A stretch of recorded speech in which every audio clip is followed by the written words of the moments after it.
The गौरतलब हर news के हर पक्ष को दिखाकर ये कोशिश करता है कि दर्शक के साथ न्याय हो सके और वे कोई भी डिसीजन लेना चाह रहा है, ओपिनियन बनाना चाह रहा है, मत बनाना चाह रहा है, तो सभी तरह की सूचना उसके पास उपलब्ध हो सकें। शराब के स्थानीय मुद्दे को लेकर हमने तीनों पक्षों से राय जानी है, जिसे आप इस वीडियो में देखने जा रहे हैं।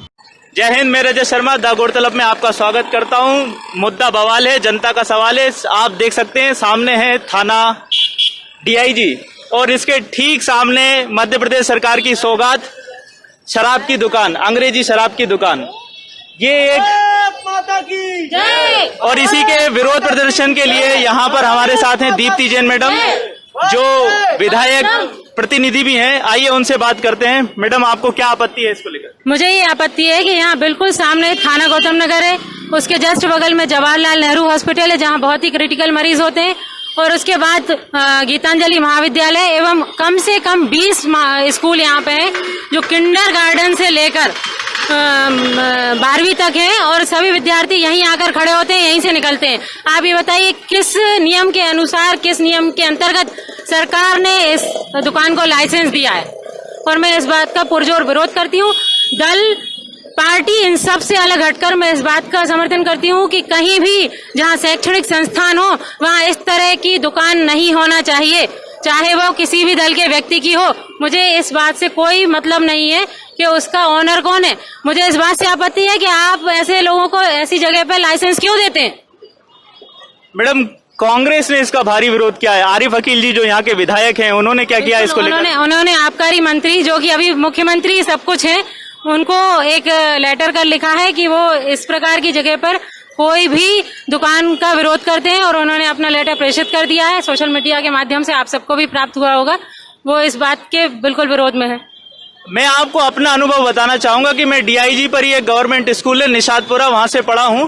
वहां की लड़कियां और सामने स्थित गीतांजलि कॉलेज की लड़कियां बेहद परेशान रहती हैं स्थानीय गुंडों से। उनकी सुरक्षा तो पुलिस के सीमित संसाधनों के कारण हो नहीं पाती है। नई चुनौती और बढ़ जाएगी अगर शराबियां यहाँ इकट्ठे होने लगे हैं तो मैम, आप अभी टीआई साहब को कुछ इस संबंध में सूचित करना चाहिए? टीआई साहब को हम एक ज्ञापन दे रहे हैं ताकि इस दुकान के विषय में वो शीघ्र कोई निर्णय लेने के लिए माननीय कलेक्टर महोदय एवं आबकारी मंत्री से हमारी बात पहुंचाएं। हम सोशल डिस्टेंसिंग के साथ, पूरे नियम कायदे कानून के साथ अपनी बात पहुंचा रहे हैं उन तक, और आप सबसे निवेदन है कि इस प्रकार के जागरूकता के विषय में आप लोग भी हमारा समर्थन करें। ओके मैम, द गौरतलब ऐसी अच्छी मुहिमों के लिए हमेशा खड़ा रहेगा। चलिए अब चलते हैं थाने की ओर, जहां मैडम को ज्ञापन सौंपना है। शूटिंग करते रहिएगा। सर, इसे हवा में लीजिए थोड़ा सा।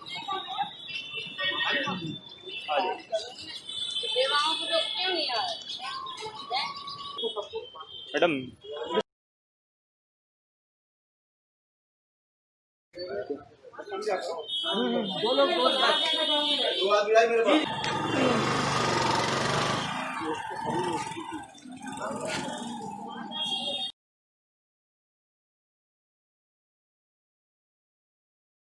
नहीं, माइक की जरूरत नहीं।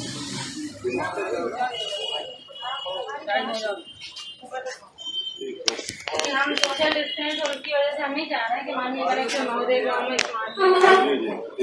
मेरे साथ में दीप्ति जैन जी हैं और थाना प्रभारी महोदय भी हैं। सर, हम आपसे जानना चाह रहे हैं कि कोरोना का जो संकट काल अभी चल रहा है, देश व्यतीत है इस कोरोना महामारी से, जहां एक और शराब की दुकानें प्रदेश में खुली हैं और जिसका पुरजोर विरोध भी हो रहा है सर जगह जगह पर, और एक ज्ञापन भी प्रेषित है दीप्ति जैन आपके माध्यम से। तो सर, थोड़ा सा हमें बताएं कि वर्तमान परिदृश्य में भोपाल में जैसे शराब की दुकानें खुल रही हैं तो कितना जनमानस प्रभावित हो रहा है?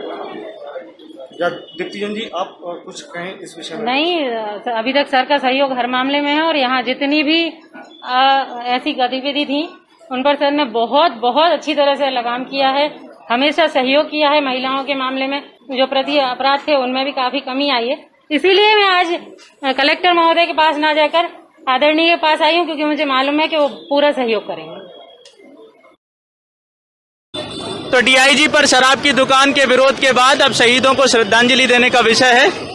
चीनी सीमा पर तनाव है और उसको लेकर जो जवान शहीद हुए हैं हमारे, उन्हें श्रद्धांजलि देने की तैयारी चल रही है डीआईजी चौराहे पर ही, जिसकी सीधी कवरेज हम आपको प्रोवाइड कर रहे हैं। आप देख सकते हैं श्रद्धांजलि देना जारी है दीप्ति जैन मैडम द्वारा, जिन्होंने अभी हाल ही में शराब का विरोध किया है। ये इस क्षेत्र की कांग्रेस प्रतिनिधि भी हैं।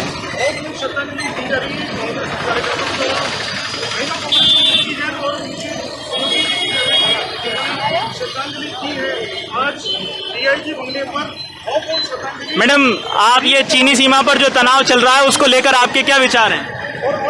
देश हर जाति, हर धर्म और हर दल से, हर पार्टी से बड़ा है। आज हम हर हाल में अपने देश के साथ हैं और माननीय मोदी जी से निवेदन करते हैं कि चीन को उसकी नापाक हरकतों का सबक सिखाइए।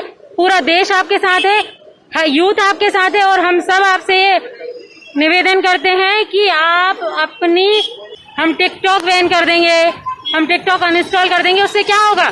जब तक हमारे शहीद जो जवान हुए उनका हम बदला नहीं लेंगे तब तक हमें चैन नहीं आएगी। मोदी जी, ईंट से ईंट बजा दीजिए और चीन को ये दिखा दीजिए कि हमारी सेना का शौर्य कल भी कम नहीं था और आज भी कम नहीं है। धन्यवाद। मैडम, आप देशवासियों से भी निवेदन करना चाहेंगे कि बहिष्कार की जो मुहिम अभी तक जारी है, चीनी सामान जो भी है उसका बहिष्कार आज से, अभी से, इसी वक्त से शुरू करिए। ऐसी चीजों का बहिष्कार शुरू कर दें। धन्यवाद। ये था डीआईजी बंगला चौराहा, जहां पर शहीदों को श्रद्धांजलि देने का कार्यक्रम जारी है श्रीमती दीप्ति जैन मैडम जी द्वारा। ऐसी ही ताजा तरीन और महत्वपूर्ण खबरों के देखने के लिए हमारे साथ बने रहिए। द गौरतलब को अभी हाल ही सब्सक्राइब कीजिए। धन्यवाद।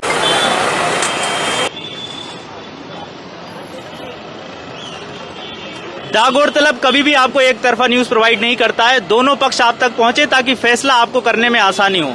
इसीलिए इस शराब के लाइसेंसधारी की दीदी हमारे साथ हैं, जो इस पर पक्ष रखना चाहेंगी कि इस शराब की दुकान का दूसरा पक्ष क्या है, जान लेते हैं। मैम, क्या कहना चाहेंगे आप? भैया, मैं ये कहना चाहूँगी कि हम लोग के 15 तारीख को ये लाइसेंस जारी हुआ। इसके बाद वो जो पहले दुकान थी, उस दुकान वाले के ऊपर जो केस भी था, जो कुछ भी था, हमको सडनली दुकान नहीं मिली तो हमको अचानक यहाँ शिफ्ट करना पड़ा। तो हम लोग का तो घाटा हो रहा है। हमने शासन प्रशासन से हम लोग को अनुमति मिली तो हमको तो अपना पैसा कवर करना पड़ेगा, इसलिए हमारी मजबूरी थी। ठीक है, हम लोग भी कांग्रेस के हैं, सब कुछ है, सबका सपोर्ट करते हैं, लेकिन हम कहीं से कहीं गलत नहीं है। रही बात कि बीच मार्केट में दुकानें, तो बहुत सारी दुकानें ऐसी है जो बीच मार्केट में हैं। आप कोलार क्षेत्र में जाके देखिए, कहीं ना कहीं बहुत सारी दुकानें, ऐसा नहीं है कि हम ही लोग गलत हैं यहाँ पे। अब हमारी दुकान तो खोलना जायज़ था। सरकार ने लाइसेंस दिया है तो दीदी जी का कहना यह है कि इनका दुकान खोलना जायज था। क्या मैडम, ये दुकान अस्थायी भी है, कहीं और भी शिफ्ट होना है? अभी हमको 7 डेज के लिए मिला है। अगर इसके बाद अगर स्थायी रूप से कहीं और मिलती है तो हम अपने यहाँ से दुकान कहीं और शिफ्ट करेंगे, ताकि ये मतलब आस पड़ोस के लोगों को कोई दिक्कत नहीं हो। ये अपनी ज़िंदगी जिए, हम लोग का काम है, शासन द्वारा हम लोग को अनुमति मिली तो हम अपना काम किसी को परेशानी में डाल के नहीं करेंगे। ओके, तो ये थी लाइसेंसधारी व्यक्ति की दीदी, जिन्होंने अपना पक्ष रखा है और इनका कहना यह है कि ये दुकान अस्थायी है। जब तक परमिशन ना मिल जाए दूसरी जगह शिफ्ट करने के लिए, तब तक वो बनी रहेगी। इनका बिल्कुल भी मकसद यहाँ के आसपास के लोगों को परेशान करना नहीं है। इस ज्ञापन में तीसरा प्रमुख पक्ष है डीआईजी थाना। डीआईजी थाने के प्रमुख श्री महेंद्र कुमार मिश्रा जी हमारे साथ हैं। जानते हैं उनकी इस ज्ञापन पर क्या प्रतिक्रिया है। नमस्कार सर, आपका स्वागत है।